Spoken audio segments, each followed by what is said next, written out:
이제 지난주까지 계속 로마서를 보고 있는데,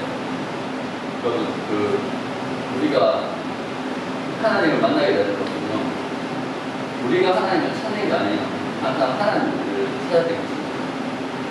아무도 하나님을 찾을 수 없을 때, 아브라함에 대해서 이야기했죠. 아무도 하나님을 찾을 수 없을 때 하나님이 아브라함을 찾아보신 거예요. 오늘 말씀에 보면 그런 말씀이 나와 있어요. 자, 오늘 말씀에 보면은 이전에는 우리가 하나님을 향하여 죽어 있다라고 나와 있습니다. 우리는 하나님을 향하여 죽어 있었어요. 우리는 하나님을 향하여 죽어 있었다는 것은 하나님이 우리 가운데 어떻게 자극하시든, 은혜가 어떻게 우리를 자극하든 우리는 그것에 말씀에 반응하지 못한다는 겁니다. 죽었다는 건 그런 의미예요. 죽은 시체는 그냥 단백질, 여러 가지 유기물 그냥 덩어리죠. 아무것도 없어요. 그냥 고기예요, 고기. 고기를 아무리 찔러봤자, 삼겹살 찔러서 아무리 삼겹살을 찔러봤자 돼지 우림을 보지 않습니다. 왜? 죽어 있습니다. 아무 반응이 없는 거죠. 우리는 하나님을 향해서 죽어 있었어요. 우리는 하나님을 향해서 아무런 반응을 할 수 없었습니다. 그런데 하나님께서 먼저 찾아오셨어요. 아브라함을 찾아오셨던 것처럼 여러분께도 동일하게 하나님께서 먼저 찾아오셨어요. 그게 은혜. 우리가 먼저 하나님 찾은 게 아니고, 아무도 하나님의 영광을 이루지 못했는데 하나님께서 그분의 영광을 우리에게 먼저 비춰주신 겁니다. 오늘 말씀에 그렇게 이야기합니다. 우리가 죄인일 때 은혜를 받은 거잖아요. 우리가 어떤 능력이 있어서 어떤 공로를 세워서 은혜를 받은 게 아니잖아요. 그렇죠? 그래서 바울이 그렇게 은혜에 대해서 이야기하니까 유대인들이 또 바울을 대적하는 사람들이 뭐라고 그러냐면, 그러면 우리 죄 지어도 되겠네. 왜? 우리가 죄인이었을 때 우리 아무 공로 없이 우리가 아무리 나쁜 짓을 했어도 하나님께서 먼저 은혜로 우리를 찾아와서 우리를 구원하셨기 때문에 우리의 공로가 아무런 의미가 없으니까 그럼 그냥 죄 가운데 있어도 되겠네라고 이야기하니까 뭐라고 그럽니까?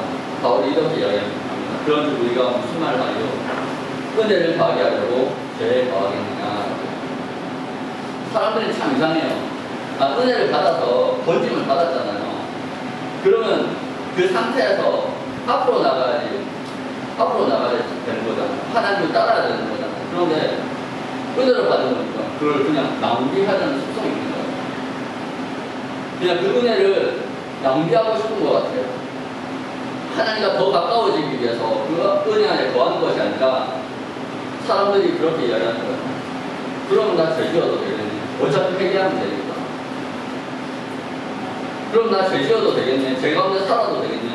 어차피 내가 회개하면 되니까. 그게 뭐예요? 그건 아니죠. 그럴 수 없다는 겁니다. 죄에 대하여 죽은 우리가 어찌 그 가운데 더 살리오. 예전에는 하나님을 향해서 죽어 있었어요. 그런데 이제는 우리가 그리스도 안에서 어떻게 됐다고요? 반대로 하나님에 대해서 살고 죄에 대해서 죽었다는 거예요. 그러면 어떻게 되는 겁니까? 죄에 대해서 반응하지 않는다. 죄에 대해서 죽었다는 거예요. 여러분, 구약의 역사는요, 사람들의 인류의 실패에 대해서 이야기하고 있습니다. 아담과 하와가 언제, 성경 어디에서 범죄했죠? 성경 창세기 몇 장에 범죄했습니까? 창세기 3장에 범죄했죠. 선악을 알게 한 나무를 3장에서 까먹어요. 그리고 5장 6절 그 다음에 뭐가 나옵니까? 가인과 아벨 이야기가 나옵니다. 가인과 아벨 이야기가 나옵니다. 가인이 하나님께서 자기의 자기 재물을 연락하지 않으시고 아벨의 재물과 아벨을 연락하신 걸 보고 화가 나서 자기의 동생을 때려 죽이고 그리고 땅에 파묻습니다. 최초의 살인이 일어나죠. 그리고 그 다음에 어떤 사건이 일어납니까? 라멕이라는 사람이 나와요. 라멕. 그 사람이 그렇게 이야기합니다. 가를 위해서 벌이 7배일진데 나를 위해서는 7배라고 이야기해요.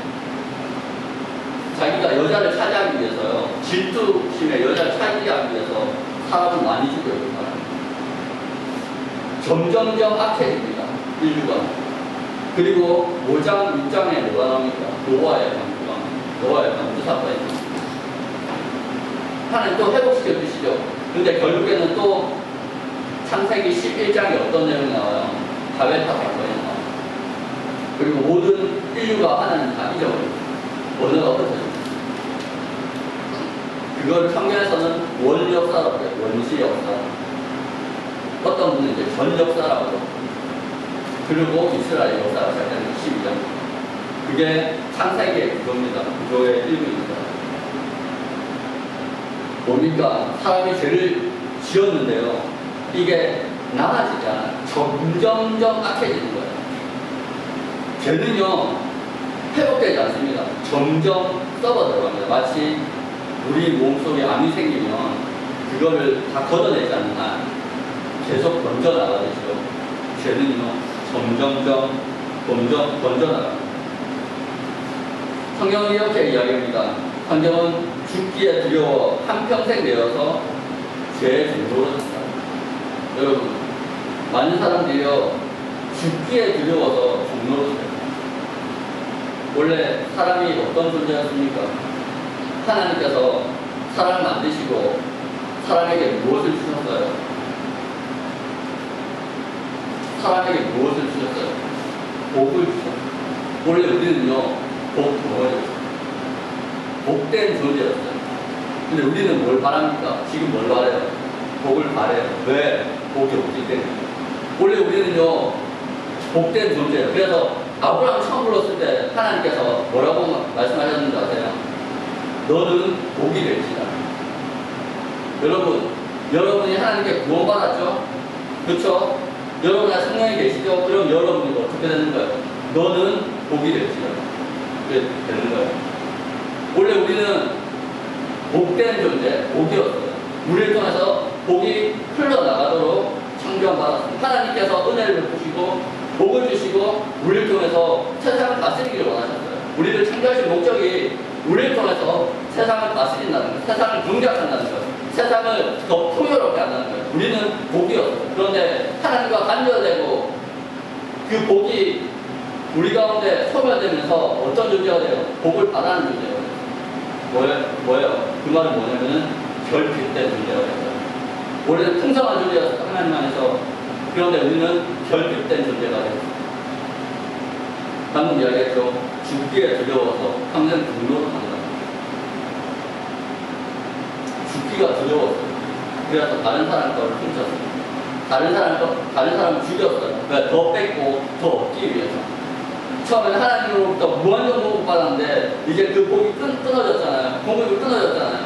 그러니까 어떻게 되냐면 다른 사람 거를 빼앗아야 돼요. 다른 이의 것을 착취해야 되는 거예요. 그래서 노아의 홍수가 일어났을 때 왜 일어났냐면 그때 하나님의 아들들과 세상의 딸들이 하나님의 아들들이 세상의 딸들의 아름다움을 보고 취했어요. 그리고 나온 게 네피림이었어요. 네피림. 근데 네피림이 고대에 뭐였냐면요, 영걸이었다 그러는데 전쟁 영웅이라는 거예요. 전쟁 영웅. 전쟁을 어마어마하게 일으킨 거예요. 엄청 약탈하는 거예요. 하나님의 아들들이 세상의 딸들과 결합해서 뭐가 나오냐면 네피림이 나왔는데 이 사람들이 어떻게 하면 곳곳에 약탈하고 전쟁을 일으키는 거예요. 그래서 세상이 망했어요. 그게 죄로 말미암아 인류의 모습입니다. 여러분, 우리 복을 잃은 존재가 하나님으로부터 멀어진 존재가 얼마나 비참해지는지, 얼마나 사악해지는지 보여주는 게 바로 인류의 역사예요. 여러분, 공자 알죠? 공자가 4개의 덕을 이야기해요. 공자의 사주덕이요. 공자의 사주덕인가요? 인어예지. 공자가 살 때가 어떤 때예요? 공자가 어떤 시대에 살았어요? 전국시대에 살았어요. 순수 전국시대. 그때 나온 게 육가잖아요. 육가. 제자 100가 중에 하나가 육가잖아요. 그 시대가 어떤 시대예요? 인의 예지를 말한 그 도덕과 윤리와 사랑, 자비를 말한 그 시대가 어떤 시대예요, 사실? 전쟁이 그치지 않는 한 해도 전쟁이 없는 시대가 시간이 없던 세대예요. 너무 세상이 귀찮은 거예요. 그러니까 그때 나온 게 공자의 사상이에요. 공자의 사상이 나왔다는 것은 그 시대가 평안함의 증거가 아니고 정말로 지옥 같다는 증거예요. 인류의 역사 자체가 죄인이 살아가는 이 땅의 역사 자체가 지옥이라죠. 지금도 이 세상에는 지옥과 같은 일이 벌어지고 있죠. 우크라이나 전쟁, 팔레스타인에서. 우리는 지금 좀 편하게 예배를 드리고 있지만요. 지금도 전 세계에서는 전쟁이 그치지 않았어요. 여러분, 이 땅에 죄가 많습니다. 여러분, 죄가 뭔지 모르면요. 하나님의 은혜가 뭔지를 몰라요. 마르틴 루터가 종교개혁을 일으켰습니다. 근데 이 종교개혁을 일으킨 이유가 뭐냐면 자기가 너무 죄인인 걸 깊이 깨달았어요. 근데 이 죄에서 자기 그 죄에 대해서 깊이 깨달은 만큼 자기가 죄인인 걸 깊이 깨달은 만큼 이 죄에서 건져주신 하나님의 은혜가 너무 큰 거예요. 그런데 이 은혜로 말하면 이 구원을 이 교황이랑 타락한 카톨릭이 돈으로 팔아먹는 거야. 이게 참을 수가 없는 거예요. 그래서 종교개혁이 일어난 겁니다. 죄를 깊이 깨달을수록 죄가 더한 곳에 은혜가 더한 거예요. 여러분, 죄가 무엇인지 아십니까? 죄는요, 성경에서 그렇게 이야기합니다. 육신의 정욕과 방목의 정욕과 이생의 사랑. 하와가요, 선악과를 따먹을 때 선악과를 보고 어떤 마음이 들어요? 선악과를 따먹고 어떤 마음이 들어요? 보암기도 하고 먹음직도 하고 등이 사람이 지혜롭게 할 만큼 탐스러웠다라고. 뭐냐면은 눈에 보기에 좋아보이고 안목에 정말 지혜롭게 할 만큼 정말 하나님처럼 지혜롭게 할 만큼 탐스러워 보였다는 거야. 육신의 정욕, 안목의 정욕, 이생의 사랑. 이 모든 것이 세상으로부터 옵니다. 여러분, 그것으로부터 자유한 사람이 어디 있어요? 우리조차도 자유롭습니다. 남자들은 기계를 좋아하고, 컴퓨터를 좋아하고, 자동차도 좋아하고, 조금만 보면은 빠져들어가잖아요. 저도 그래요. 뭐 하나 사는 거 꽂히면은요, 빠져들어갑니다. 여자도 뭐 좋아합니까? 여자는 뭐 좋아하죠? 여자는 뭐 좋아해요? 먹는 거. 육신의 정욕. 여러분, 우리는 그것에서 벗어날 수가 없어요. 그 욕망이 나쁘다는 게 아니에요. 욕망은요, 우리를 움직이게 만드는 능력입니다. 그런데요, 사람이 범죄하고 나서 이 욕망은 원래 하나님의 은혜로, 하나님의 지혜로 통제함받게 되어져 있어요. 우리는 그렇게 창조함 받았어요. 우리의 영혼은요, 하나님의 은혜 아래서, 하나님의 다스림 안에서 이게 질서 있게 행동하도록 창조함 받았어요. 그런데 우리가 범죄하고 나서 이게 결제가 안 되는 거예요. 여러분, 성이 좋은 거예요? 나쁜 거예요? 좋은 거예요. 가장 좋은, 하나님 주신 선물 중에 가장 좋은 거예요. 그런데 이것 때문에 문제가 정말로 많이 생기죠. 왜요? 왜 그렇습니까? 통제되지 않거든요. 절제되지 않기 때문에 제일 나빠지는 거예요. 우유가 얼마나 몸에 좋은 거예요. 그죠? 근데 좋은 만큼 썩으면 냄새가 지독하잖아요. 마찬가지예요. 하나님께서 우리 가운데 주신 가장 좋은 것들이 죄로 말미암아 우리 안에 썩어들어요. 우리의 삶을 썩게 만들어요. 그게 죄예요. 근데 이 죄가 어디에 거하느냐? 우리의 영혼 가운데 거합니다. 우리의 영혼에 이 죄가 거해요. 우리의 존재가, 우리 죄가 이게 벗어날 수 없어요. 하나이거든요. 우리의 존재와 죄가 하나라고. 그래서 이걸 어떻게 벗어나냐? 오늘 말씀에 나오죠. 오늘 말씀에 뭐라고 나옵니까? 오늘 말씀에 우리가 죄와 함께, 예수 그리스도와 함께 죄와 함께 십자가에 못 박힌 것은 죄의 몸이 죽어 다시는 우리가 죄에게 종로로 하지 않게 하려 함이니. 6절 말씀 한번 읽어보겠습니다. 시작.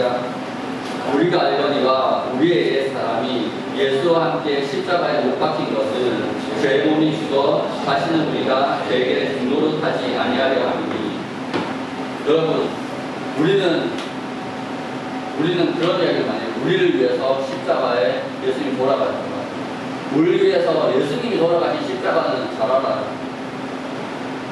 그런데 우리가 놓치는 게 있어요. 내가 못 박힌 십자가는 알지 못한다. 오늘 말씀에 뭐라고 나와 있습니까? 우리도 예수와 더불어 우리도 십자가를 못 박혔다는 거예요.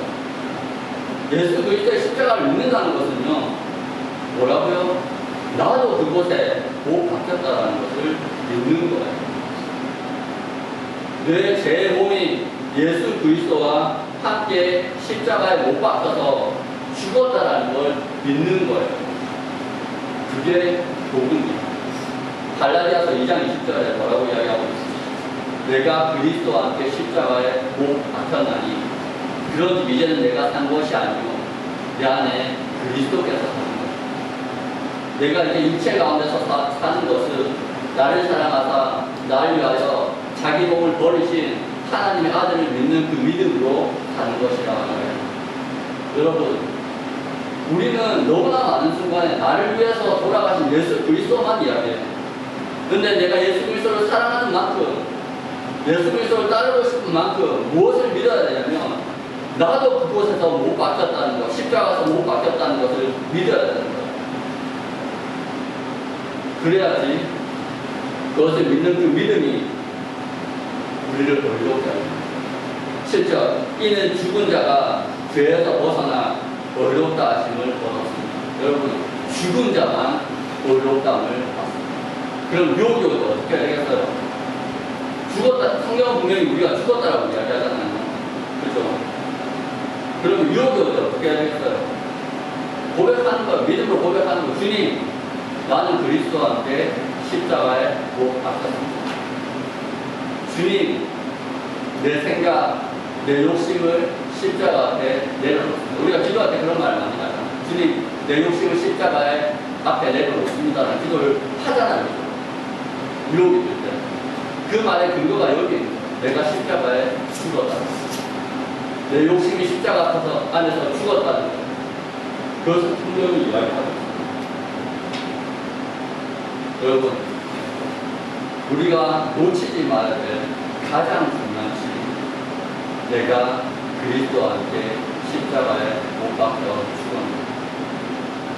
제가 선교사로 준비할 때 선교사 나갈 거라고 한참 까불면서 준비할 때가 있었는데 막상 나가려고 하니까 너무 무서운 거예요.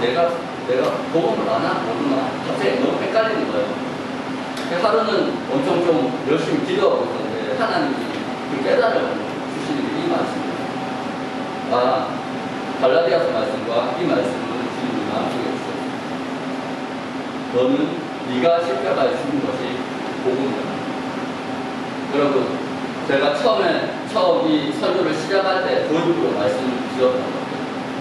인류가 얼마나 비참한지, 그리고 이 죄가 우리를 얼마나 힘들고 비참하고 그리고 잔인하게 만드는지 계속 예를 들었잖아요. 그리고 그것이 내 힘으로 어떻게 되지 않고 내 능력으로 이 육신의 정욕, 안목의 정욕, 이생의 사랑에서 벗어나지 못하잖아요. 그럼 하나님, 우리는 멸망받을 수밖에 없습니까? 그럼 죄인입니까? 하나님께 절망할 수밖에 없잖아요. 그렇게 절망한 자에게 하나님께서 아니야, 죄에 속한 너는 죽었어. 죄와 하나 되었던 너는 죽었어 라고 선포하는 이 말씀은 복음일 수밖에 없습니다. 그런데 자신의 죄에 대해서 자각하지 못하는 자에게 이 말씀은요, 뭐가 되겠어요? 족쇄 같은 거예요.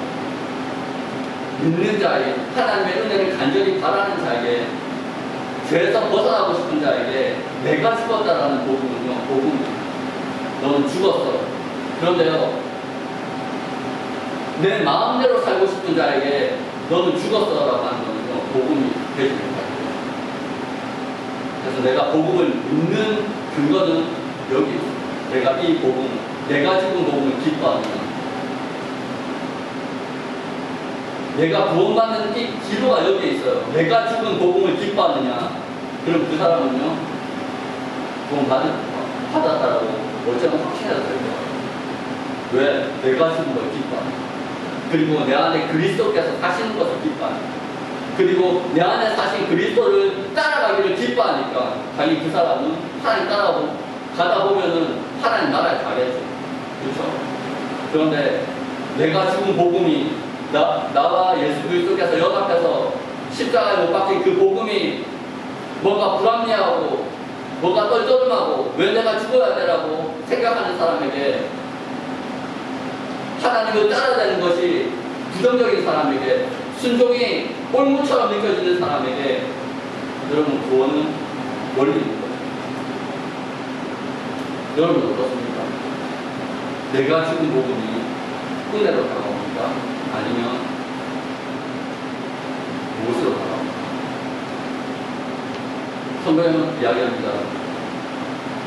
너희는 제가 너희 몸을 지배하지 못하게 하여 몸의 사역에 순종하지 말고, 또한 너희 지체를 부귀의 무기로 죄에 내주지 말고, 오직 너희 자신을 죽은 자 가운데서 다시 살아난 자같이 하나님께 드리며 너희 지체를 너희의 무기로 하나님께 드리라. 여러분, 이제 우리가 해야 될 것은 믿는 자에게 해야 될 것은요, 우리의 의지를 죽이는 겁니다. 우리의 의지를 지게 드리는 겁니다. 순종하기 어려워요. 우리의 힘으로는 순종이 안 됩니다. 우리의 능력으로 순종하기 힘듭니다. 고통스러워요. 그런데요, 우리를 진압해 드릴 때, 근데 이게 너무 형이상학 같은 거잖아요. 너무 형이상학 쪽이잖아요. 형이상학 쪽. 진압해 내 의지를 어떻게 드려야 돼요? 기도하라는 거예요. 하나님, 내가 순종할 수 있도록 나에게 지혜를 주시고, 우리는 선택의 연속 가운데 살아가고 있습니다. 우리의 인생은 선택의 연속입니다. 무엇을 선택할 것이냐 고민할 때 기도하라. 주님이 여러분들한테 말씀하실 때까지, 그리고 주님이 지혜를 주실 때 그것을 선택하는 겁니다. 그것이 우리를 우리의 무기로 하나님께 드리는 거예요. 기도하면서 선택하고, 기도하면서 한 걸음 내딛고. 여러분의 인생에 기도가 얼마나 많습니까? 지금 특히 우리 청년들 때 기도가 얼마나 많아요? 직장 문제, 결혼 문제 얼마나 많습니까? 여러분의 고민에서 해결되는 게 없잖아요. 그죠? 정말로 없어요. 열심히 하는 만큼 어쩌면 더 빨리 꼴미가 걸릴지도 모릅니다. 열심히 하는 만큼 더 빨리 맹수에, 여러분, 양이 빨리 자기 무리에 이탈하잖아요. 그럼 더 빨리 1위에 모기가 되는 거예요. 1위에 모기가 되는 거예요. 여러분의 열심히, 여러분의 노력으로 여러분 인생을 펼쳐나갈 수 없습니다. 점점 더 그렇습니다. 그럼 어떻게 해야 돼요? 순종하는 거예요. 여러분, 순종하는 자는요, 반드시 삽니다. 순종하는 자는요, 반드시 일어납니다. 7번 넘어져도 8번째 반드시 일어납니다. 왜? 주님께서 인도하실 겁니다. 여러분, 주님께서 인도하십니다. 반드시 인도하십니다. 우리 지체를 하나님께 드릴 때 주님은 여러분들 가운데 가장 좋은 것으로 채워주실 것을 믿으시기 바랍니다. 여러분, 기도하십시오. 여러분이 하나님 아들이잖아요. 아들이 되는 권세를 주님이 주셨잖아요. 믿는 자들에게. 그 권세를 어떻게 사용할 건데요? 그 아들의 권세를 어떻게 사용할 건데요? 그 아들의 권세는요, 하나님 앞에 기도할 수 있는 권세예요. 하나님 앞에 구하고 요구할 수 있는 권세예요. 여러분, 자녀만 자신의 아빠한테 요구할 수 있어요, 당당하게. 그게 자녀의 권세예요. 근데 여러분들은요, 자녀의 권세가 있는데 이용하지 않는 거예요. 자녀의 권세가 여러분들 가운데 있어서 여러분이 요구하면 하나님께서 응답하시겠다라고 했는데 여러분이 그 권세를 사용하지 않으시는 거예요. 하나님이 얼마나 답답하시겠어요? 나도 답답한데 하나님 얼마나 답답할까? 여러분, 자녀의 권세는 기도를 통해서 사용합니다. 하나님 여러분들을 채우실 거예요. 여러분의 가정, 여러분 직장, 여러분 결혼 문제, 여러분의 연애까지 책임지세요. 왜? 아버지니까. 여러분들 부려먹으려고 하나님이 여러분들을 종으로 부른 게 아니라니까. 예수님께서 말씀하셨잖아요. 제자들한테. 야, 너희들 이제부터는 종이라고 안 하겠다. 너희들 친구라고 하겠다. 왜? 종에게는 내가 할 일을 알리지 않을 텐데 너희들한테는 알릴 거고. 알려주신다잖아요. 요구하라잖아요. 그런데 왜 안 해요? 해야지. 여러분, 기도하시고요. 모든 성경에 나와 있는 모든 축복의 말씀의 성취는요, 기도로 시작합니다. 금요기도에서 나오십니다. 스트리밍 하는 새벽 기도도 참여하십니다. 못 나옵니다. 아침에 큐티하시고, 저녁에 자기 전에 하루를 마감하면서 기도하시고, 주님 말씀하시나요? 그게 아들의 권세를 사용하는 거라고요. 그 권세를 사용하면서 하나님께서 인도하시는 그 경험을 쌓아갈수록 우리의 믿음이 견고해집니다. 두려움 없는 거예요. 아까 뭐라고 했어요? 두려워서 평생 내어서 종로를 한다고 했잖아요. 여러분, 두려워하면요, 종로로 가는 거라니까요. 근데 여러분들 인생 가운데 두려운 게 얼마나 많아요. 그렇죠? 너무 많은 거예요. 근데 하나님 경험할수록 담대함은 커지고 두려움은 사라져요. 왜? 하나님 인도하실 겁니다. 여러분, 그 믿음이 여러분들의 인생 가운데 충만하기를 소망합니다. 기도하겠습니다.